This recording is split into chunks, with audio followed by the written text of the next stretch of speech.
So we have studied Mealy machine on the last time. Today I'm going to explain how the Moore machine works and how it can be defined. So today I'm defining Moore machine.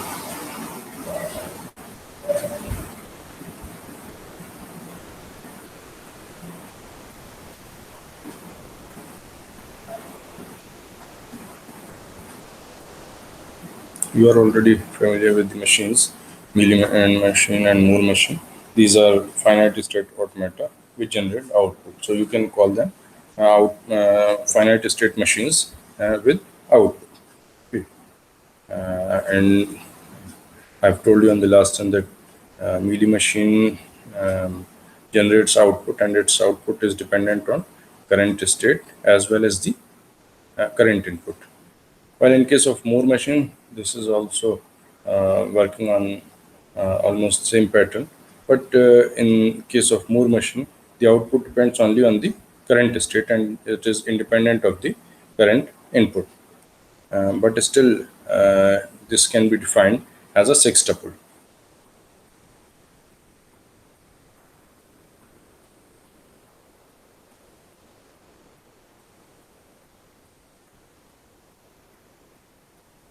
Finite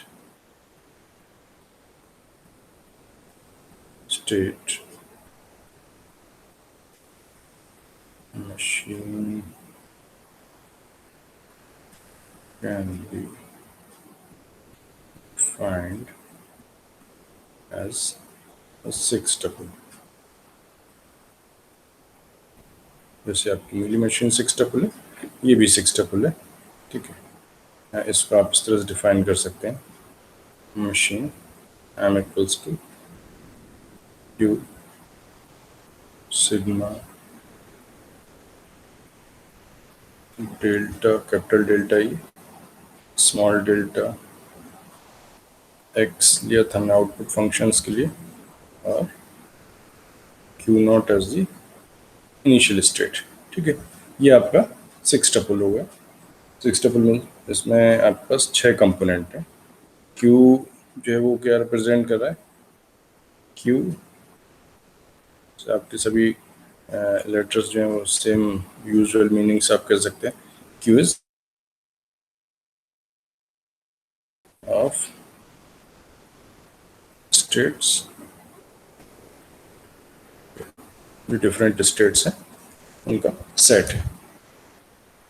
sigma is set of input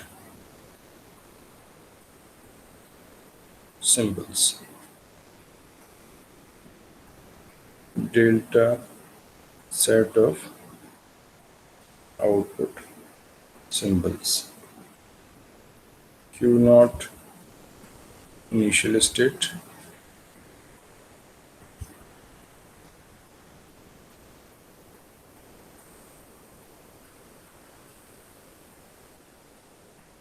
and this is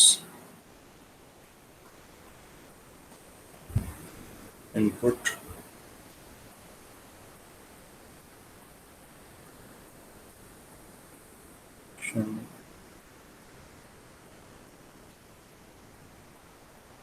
function, बल्कि आपसे input इसकी नाम में कुछ मत लगाइए।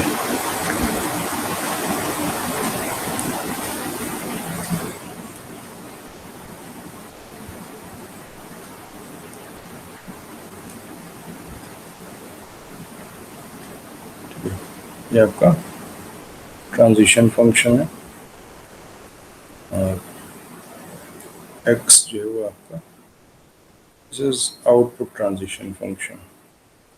Output transition function. So this is how we define our Moore machine. अभी last time पे हम लोगों ने जो मशीन डिज़ाइन की थी, that was Modulo 5 counter और Modulo 5 division machine using Mealy machine, ठीक है। हम उसी मशीन को यहाँ पर Moore मशीन से भी इम्प्लीमेंट कर सकते हैं। writing it here. That's modulo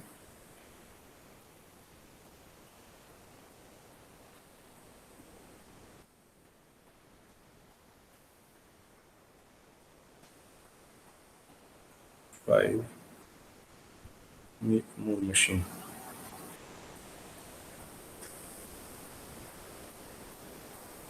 modulo 5 more machine हम यहाँ पर डिज़ाइन कर रहे हैं.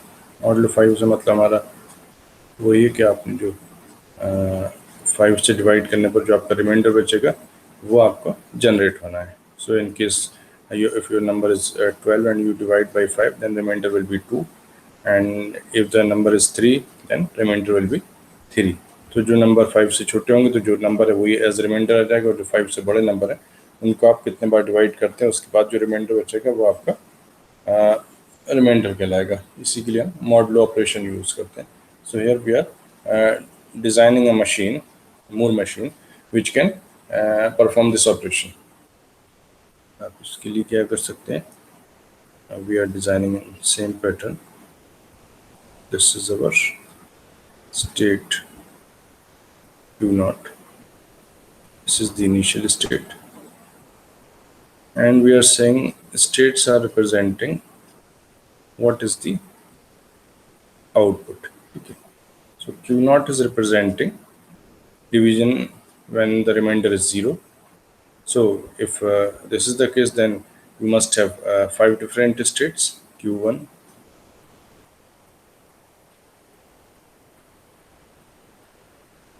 basic state Q1 होगी जिसमें रिमाइंडर आपके पास 1 आ रहा है. एक आपके पास स्टेट Q2 है जहाँ पर आपके पास remainder. What are the different possibilities? अगर आप मॉडुलो 5 करते हैं तो कितना रिमाइंडर आ सकते हैं? You can have remainder as 0 if the number is divisible by 5. You can have remainder as 1 if the remainder is 1, or remainder may be 2, or remainder may be 3, or remainder may be 4, but remainder cannot be 5. ठीक है ना, तो 5 आने पर आपका number एक बार और divide हो जाएगा.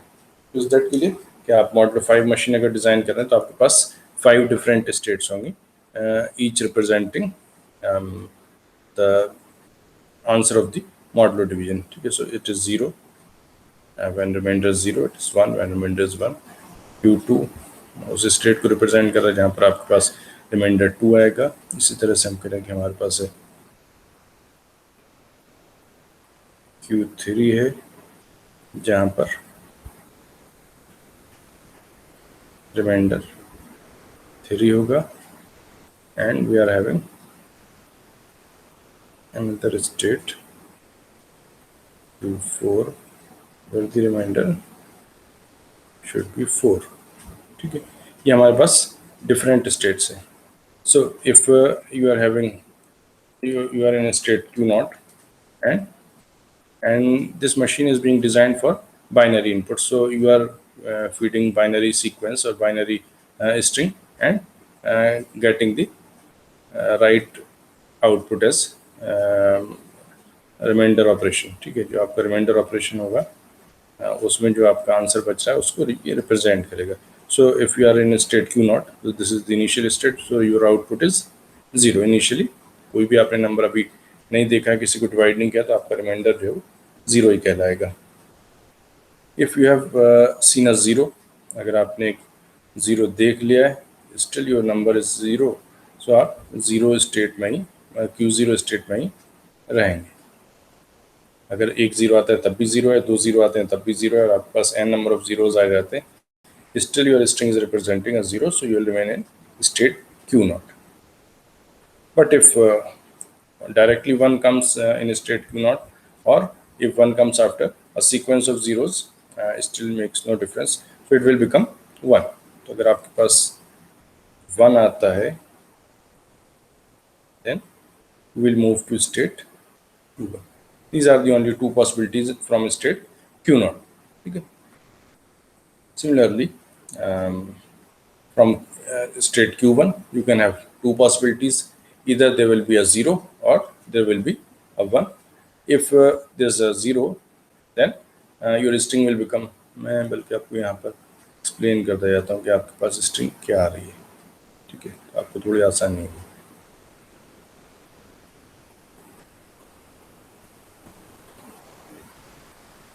So if your input is 0, then output is 0. If a string, if a 1 is coming after 0, then the value of this number is, जो आप यहाँ पर देख रहे हैं 2 बिट्स, इनकी वैल्यू कितनी हो गई, 1 हो गई. तो आपका रिमाइंडर कितना हो जाएगा, the remainder will become 1.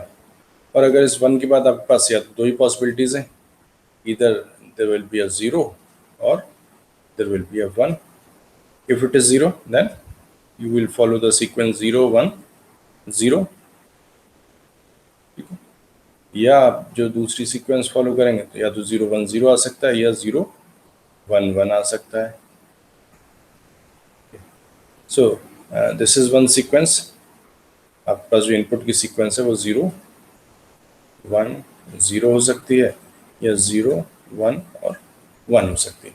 So it means we have seen a 0 and then we have seen a 1. So it means we are in a state Q1. Q1 में आप हैं और उसके बाद आपके पास या तो 0 आएगा या 1 आएगा. These are the only possibilities. So if there's a 0, then the whole string will become 2. अगर आप इस string की बात करें, ये जो है ये किसके इक्विवेलेंट है, दिस इज इक्विवेलेंट, लिखिए, सॉरी ये वाला सिंबल लगाइए, कि ये आपके 2 के इक्विवेलेंट है.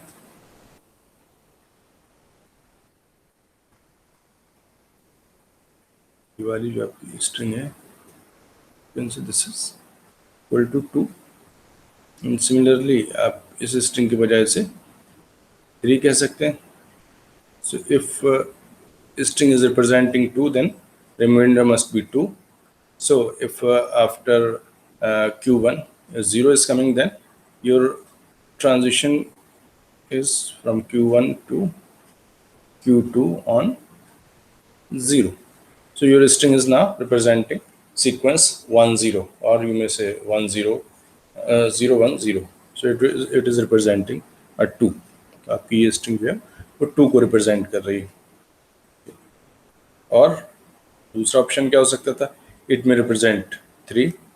अगर आपके पास इनपुट में 0 1 1 आ रहा है, पहले 1 के बाद दूसरा 1 भी आ जाता है, तो आपकी स्ट्रिंग की वैल्यू क्या हो जाएगी, its equivalent number is 3. So the remainder should be 3. So we can specify it here. अगर आपके पास एक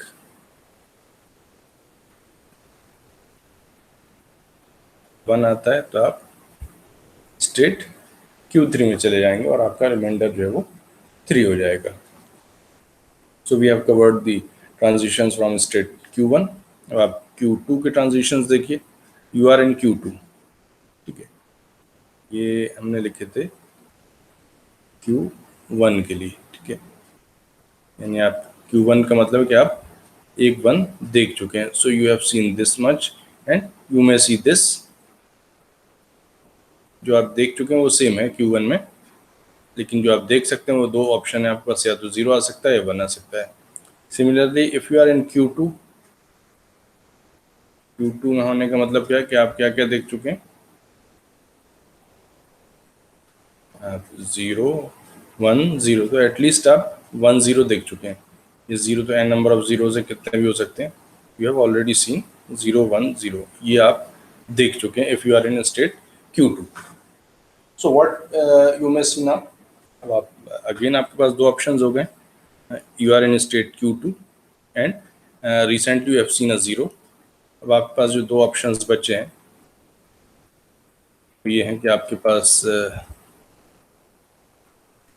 या तो 0 आ सकता है या 1 आ सकता है. If there is a 0, then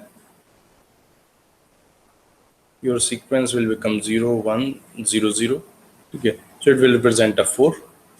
ये क्या रिप्रेजेंट कर रही है, ये आपकी 4 को रिप्रेजेंट कर रही है. और अगर आप इस सीक्वेंस में आते हैं 0 1 0 1, ये सीक्वेंस आपकी क्या रिप्रेजेंट कर रही, दिस सीक्वेंस इज रिप्रेजेंटिंग 5, ये आपकी 5 को रिप्रेजेंट करिए। 0 1 0 1 इज 5। पहला वाला 0 है वो तो आप कह सकते हैं इनसिग्निफिकेंट है, उससे कोई मतलब नहीं। So it's the string that you can get from Q2 is 1 0 0 और 1 0 1। या तो Q2 में आपके पास 0 आएगा, अगर 0 आता है तो आपके पास जो स्ट्रिंग है उसकी वैल्यू कितनी हो जाएगी, 4 हो जाएगी। सो रिमाइंडर शुड बी 4। और अगर 1 आता है तो आपकी वैल्यू कितनी हो जाएगी, 5 हो जाएगी। और 5 के केस में आपका रिमाइंडर कितना हो जाएगा, it will become 0। So if you are in state Q2 and you got as 1, then your remainder will change to 0। अगर आपके पास एक 1 आ जाता है तो आप जो है Q2 में पहुंच जाएंगे, Q0 में पहुंच जाएंगे, क्योंकि आपके पास वैल्यू कितनी हो जाएगी, 1 0 1। It means this is again 5 का multiple, so remainder will become 0। तो आपके पास जो भी 5 के मल्टीपल्स हो उन सब केस में आपके पास रिमाइंडर जो है वो 0 आएगा। सो you will always be in Q0। And if we get a 0 in state Q2, ये हमने बनाया जो ट्रांजिशन वो है Q2 में 1 आने पर। अगर आपके पास Q2 में 0 आता है, what will happen then? If we get a 0 in Q2, then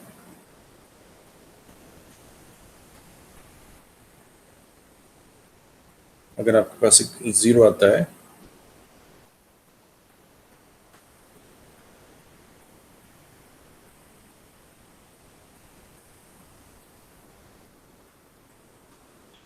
if you got a 0 in state Q2, then the number will become 4 and it will also with the remainder। तो आपके पास reminder जो है वो 4 हो जाएगा। So we will jump from state Q2 to state Q4 in case the input is 0। ठीक है, next input number is 0। Now come to state Q3। अब आप स्टेट Q3 पर आइए। अगर आप स्टेट Q3 में हैं, so again what you have already seen, if you are in state Q3, it means you have already seen 0 followed by 1 1। ये 0 आपका सिग्निफिकेंट नहीं, यू मे और मे नॉट सी। आप चाहे एक बार देखा हो या एक बार ना देखा हो तो आप इसको इग्नोर कर सकते हैं, क्योंकि you are already in Q0। आप स्टेट Q0 में अगर आप 0 को रीड भी कर लेते हैं तब भी Q0 में रहेंगे, और नहीं रीड करते हैं तब भी Q0 में रहेंगे। तो Q0 में अगर आप 0 स्कैन करते हैं, it doesn't make a change. ठीक है, it doesn't make a difference. So the main string is we have seen a 1। If we see a 1 in state Q0, then we will reach to Q1। ठीक है, और अगर आप Q1 में 1 देखेंगे then you will reach to Q3। So we will be in Q3।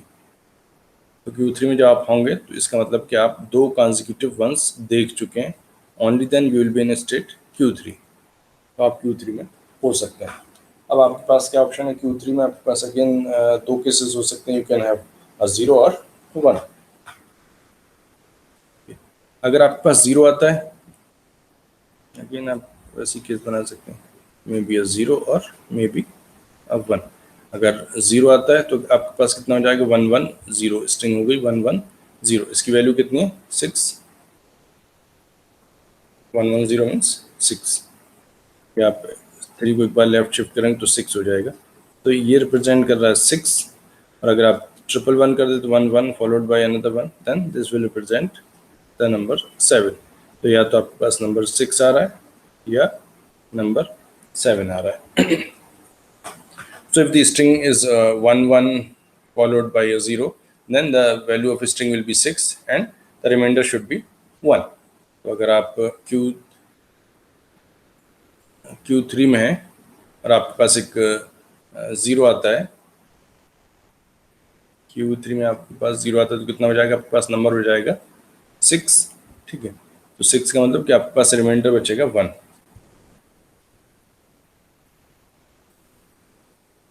आपके पास remainder बचेगा 1 in case of a 0।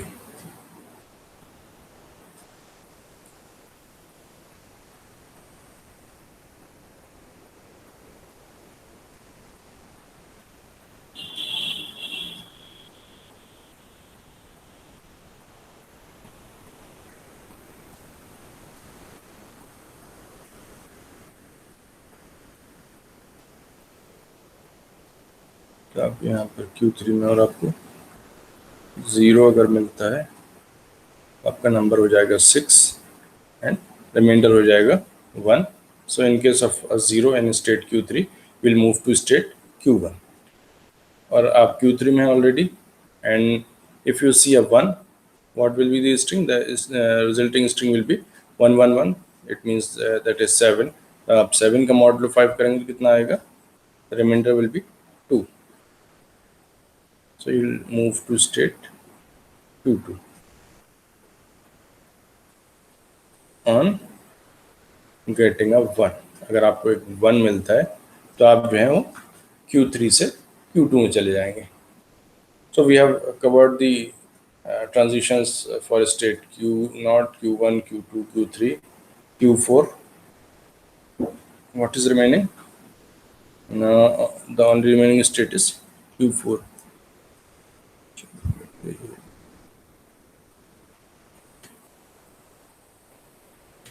ये आपका Q4. अब Q4 में है, ठीक है. It means you have seen being in Q4 means we have already seen 1 0 0. इतना आप ऑलरेडी देख चुके हैं. आप देख सकते हैं यहाँ पर 1 आएगा, 1 followed by 0, then you will reach to state Q2 and another 0, then you will reach to Q4. तो आप अगर Q4 में, इसका मतलब आपने 1 0 0 स्ट्रिंग को देखा हुआ है. अब इसके बाद क्या आ सकता है आपके पास? यू कैन हैव 0 और यू कैन हैव 1. अगर 0 आता है देन स्ट्रिंग विल बी 8. 1 0 आपके पास पहले से था, एक बार और 0 आ गया, ये स्ट्रिंग आपकी क्या रिप्रेजेंट करेगी? इट विल रिप्रेजेंट एन 8, ठीक है. और अगर आपके पास 1 आता है then this string will represent 9. तो आप अगर Q4 में है, if you see the next input, it may be 0 or it may be 1. If it is 0, then the number will become 8. And if you divide 8 by 5, then the remainder will be 3. So in case of 0, we will jump to state Q3.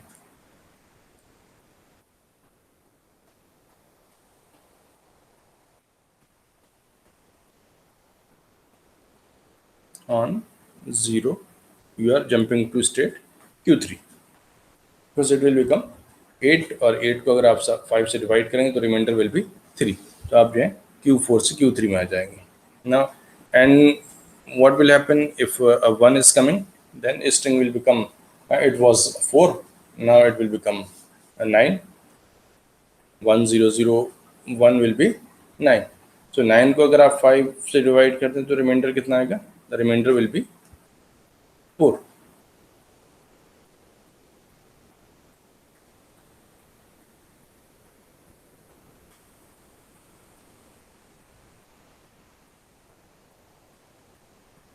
So if you are getting a 1, it means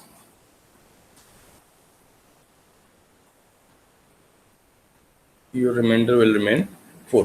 पहले भी 4 था आपके पास reminder, आप तो अभी ये 4 था इनिशियल 1 0 0. अगर इसमें एक 1 आ जाता है then it will become 9. Suppose एक और अगर आपके पास 1 आ जाता है तब कितना हो जाएगा? चेक करिए ज़रा. You are having 1 0 0. ये तो था 4. अगर इसमें 1 आ जाता है तो कितना हो गया? ये 8 हो गया और ये 1, तो ये कितना हो गया? 9 हो गया. 9 के लिए रिमाइंडर कितना आएगा?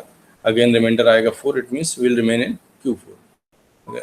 एक 1 इसमें और ला देख लिया 1 0 1 1. अब ये कितना हो गया? ये 3 है और ये आपका 16 हो जाएगी इसकी, क्योंकि ये जो 8 वाली पोजीशन पर था ये 16 की पोजीशन में पहुंच गया. 16 और 2 18 और 1 19. So this number is representing 19. 19 को अगर आप 5 से डिवाइड करेंगे तो कितना हो जाएगा? 5 4 ज़ा 5 3 ज़ा 15 एंड 4 19. तो अगेन आपके पास रिमाइंडर जो है वो 4 ही रहेगा. So in this manner we have completed the Moore machine for calculating the modulo division by 5. यहाँ पर हमने 5 से modulo division जो है वो complete किया. And you can see here that all the states are same as they were in case of Mealy machine. But we have independently designed this Moore machine, and you can see the correspondence between Mealy machine and Moore machine. जो states आपके पास यहाँ mealy machine में आए थे design करने पर, वही आपके पास स्टेट जो है वो मूर मशीन में भी आए हैं। और जो ट्रांजिशंस है वो आप ऑटोमेटिकली लिख सकते हैं कि आपके पास ट्रांजिशंस की वैल्यू क्या होगी। बल्कि मैं ये आपको सवाल ही दे दूं कि आप इनके ट्रांजिशंस लिखें। कि चलिए पहले इस प्रॉब्लम को एक्सप्लेन कर देता हूँ।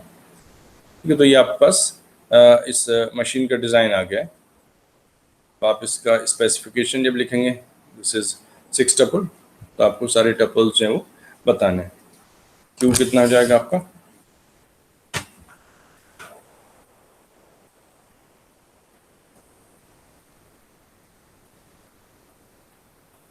द क्यू इज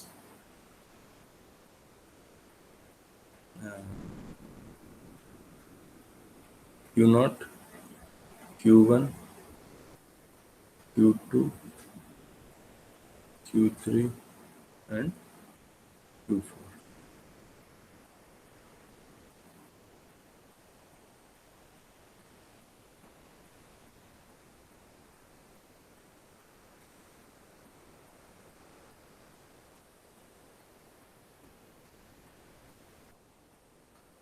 क्यों हो गया,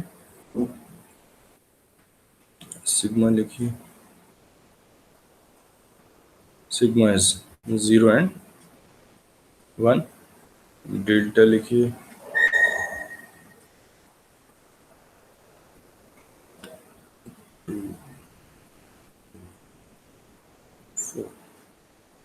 ये आपके पास डेल्टा हो गया। Q not initial state is Q not,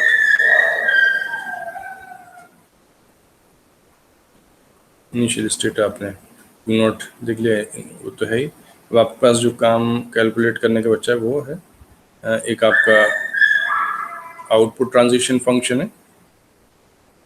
एक चीज़ और देखिए, आपने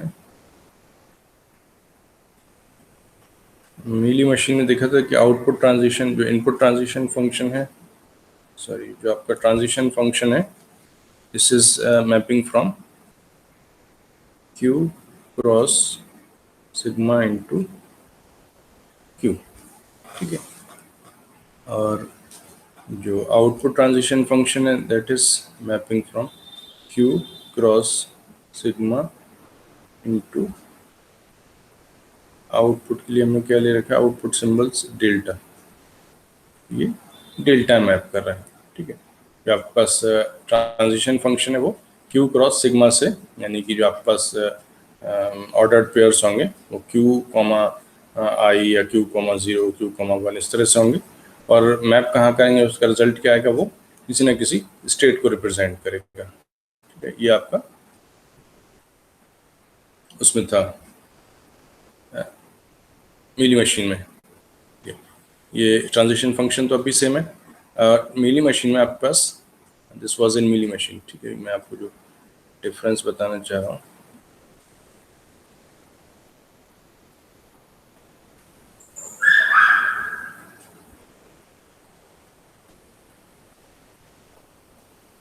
ये मीली मशीन में था, क्योंकि मीली मशीन में आपका स्टेट और इनपुट दोनों के ऊपर आपका आउटपुट जो है वो डिपेंड करता है। This is your output. ठीक है, तो आउटपुट आपका स्टेट के ऊपर भी डिपेंड कर रहा है और इनपुट के ऊपर भी डिपेंड कर रहा है, that's why there is a ordered pair. ठीक है, in case of Moore machine, आप मूर मशीन बना रहे हैं तो आपका आउटपुट फंक्शन जो है is from Q to delta. ये आपका हर स्टेट में एक आउटपुट जो है वो जनरेट होगा, इट्स इंडिपेंडेंट ऑफ सिग्मा।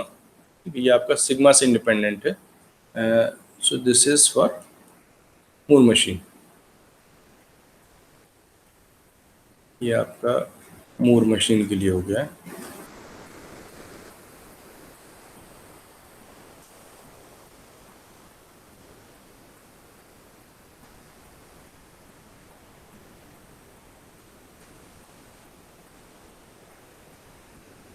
ये आपका मूर मशीन के लिए हो गया है। ठीक है, तो ये आपका डिफरेंस है आउटपुट फंक्शन के लिखने में। जो मीली मशीन में क्यू क्रॉस सिग्मा से डेल्टा मैपिंग थी, यहाँ पर क्यू की मैपिंग डायरेक्टली डेल्टा में हो रही है, ठीक है। तो this is one difference between these two kind of machines. और आप यहाँ पर देख भी सकते हैं कि आपका आउटपुट जो है वो डायरेक्टली स्टेट डिपेंडेंट है, इसमें आपको इनपुट से कुछ मतलब नहीं है। क्यू नॉट में आउटपुट आपका जो है वो जीरो है, चाहे उसमें इनपुट जीरो आ रहा हो या चाहे आउटपुट इनपुट जो है वो वन आ रहा हो। Similarly in state Q1 the output is one, in state Q2 the output is 2, in state Q3 the output is 3, and in state Q4 the output is 4. And these outputs are independent of input symbols or input character. कोई भी आपके पास input character आ जा रहा है, but it's not dependent on the input character, it is directly dependent on the current state.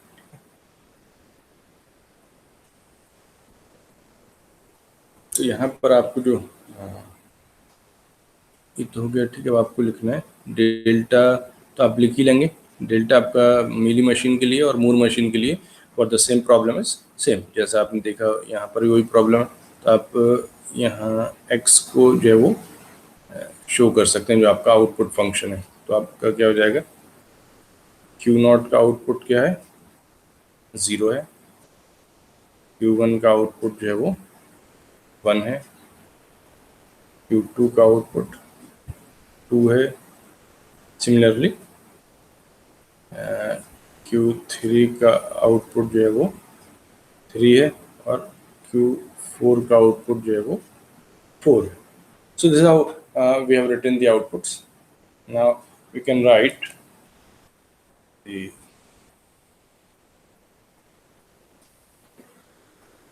Transition function delta.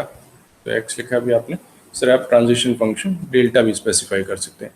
Delta के लिए क्या लिखना होता है आपको, डेल्टा Q0, और 0 में आप कहाँ गए, और डेल्टा Q0 से आप इनपुट 1 आने पर कहाँ गए। यहाँ पर भी आप इसको जो है x के साथ ले सकते हैं, output function x on Q0 या x ऑन Q1 या x on Q2, because this is your output function. हम आउटपुट फंक्शन को इस तरह से स्पेसिफाई कर सकते हैं। ऐसे आपका ये आउटपुट फंक्शन हो गया, सॉरी ये ट्रांजिशन फंक्शन हो गया। ये Q0 से 0 आने पर आप कहाँ जा रहे थे, you are remaining in 0, Q0। 1 आने पर आप जो है वो Q1 में जा रहे हैं। डेल्टा Q1 में 0 आने पर आप Q2 में जा रहे हैं, और डेल्टा Q1 में 1 आने पर आप Q3 में जा रहे हैं। Q3 के लिए लिखिए, Q2 के लिए लिखिए, Q2 में 0 आने पर 4 हो जाए तो आप Q4 में जंप करेंगे।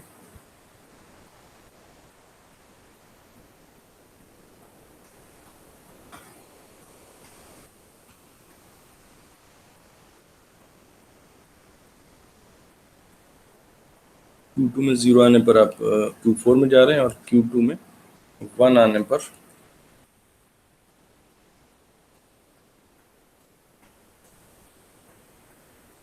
Q0 में जा रहे हैं। सिमिलरली Q3 से 0 में कहाँ जा रहे हैं, 3 था, 0 आने का मतलब 6 हो गया, तो आपके पास रिमाइंडर बचेगा 1, so you are in state Q1। और Q3 में थे आप, और आपके पास 1 आ गया तो 7 हो जाएगा, so you will move to Q2। Delta Q4 और 0, Q4 में आप हैं, इसका मतलब 1 0 0 आप देख चुके हैं, और एक और 0 आ जाता है तो आप कितना हो जाएगा, 4 से बढ़कर 8 हो जाएगा। 8 के लिए रिमाइंडर कितना बचेगा, 3। So it means you will move to state Q3। इसलिए यहाँ पर हमारी स्टेट जो है वो एग्जैक्टली वही वैल्यू रिप्रेजेंट कर रही है जो हमारा रिमाइंडर आ रहा है। तो 3 का मतलब Q3 हो गया, इस तरह 4 का मतलब Q4 है, 0 का मतलब Q0 है। डेल्टा Q4 और 1, अगर डेल्टा में Q4 में आपके पास 1 आ जाता है तो इसका मतलब क्या हो जाएगा, 4, यू आर ऑलरेडी हैविंग 4, 1 0 0, एक आपके पास 1 आ जाता है तो कितना हो जाएगा, 9 हो जाएगा। So it means still if you divide by 5 then the remainder will remain 4। तो आप Q4 में थे और Q4 में ही रहेंगे। सो this is the solution for the Yeah, this is the, you can say, design for the Modulo 5 counter or Modulo 5 machine, finite state machine using Moore machine. ठीक है, अपने फाइनाइट स्टेट मूर मशीन यहाँ पे design की है, जिसमें आपने modulo 5 का डिवीजन जो है वो कैलकुलेट करवाया है. यहाँ पर अब आप कुछ भी उसे इनपुट दे सकते हैं. Just right a question. आपके पास क्वेश्चन ही हो गया. What will be the output of the Moore machine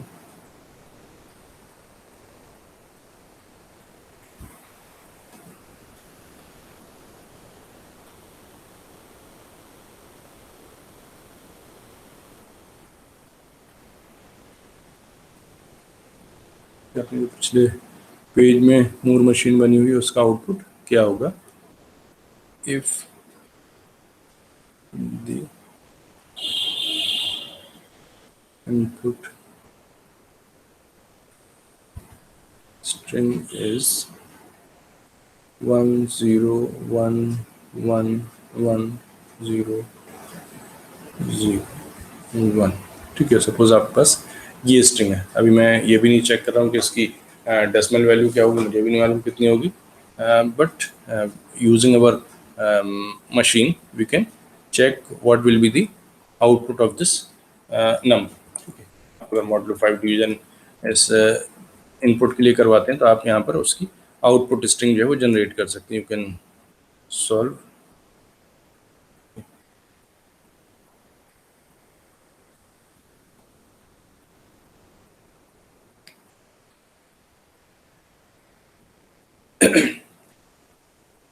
एक तो मूर मशीन में ये कि दिस इज स्टेट डिपेंडेंट. आपका इनपुट आने से मतलब नहीं है. आप स्टेट क्यू नॉट में तो आपके पास इनिशियली आउटपुट जो है वो ज़ीरो होगा, यानी कि आपका इनिशियल रिमाइंडर जो है वो ज़ीरो है. उसके बाद आपके पास आ रहा है 1, तो रिमाइंडर कितना हो जाएगा, रिमाइंडर विल बिकम 1. उसके बाद आपके पास एक 0 आ रहा है तो आपकी स्ट्रिंग क्या हो गई, 2 हो गई. ठीक है, 2 का मतलब आपके पास रिमाइंडर हो जाएगा 2. उसके बाद एक और 1 आ गया तो आपके पास क्या वैल्यू होगी, 5 हो गई. 5 का मतलब आपका रिमाइंडर हो गया 0, क्यों 0 में पहुँच रहे हैं आप. ठीक है, तो हमें यहाँ पर सिर्फ आउटपुट जनरेट करवाना है, जो रिमाइंडर आपके पास आएगा. So if you have seen 101, then the remainder will be 0. Now you have seen one more one. ठीक है, तो आप अभी 5 था, अब आपके पास कितना हो जाएगा, ये 8 3 11. 11 का आप 5 से करेंगे कितना हो जाएगा, 1 हो जाएगा. तो आपके पास ये आ जाएगा 1.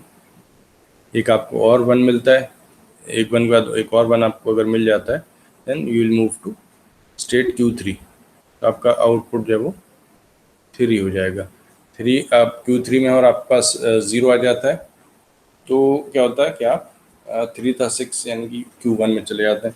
सो will move to state Q1. 0 आने पर आप जो है Q1 में पहुंच जाएंगे, यानी कि आपका आउटपुट जो है 1 हो जाएगा.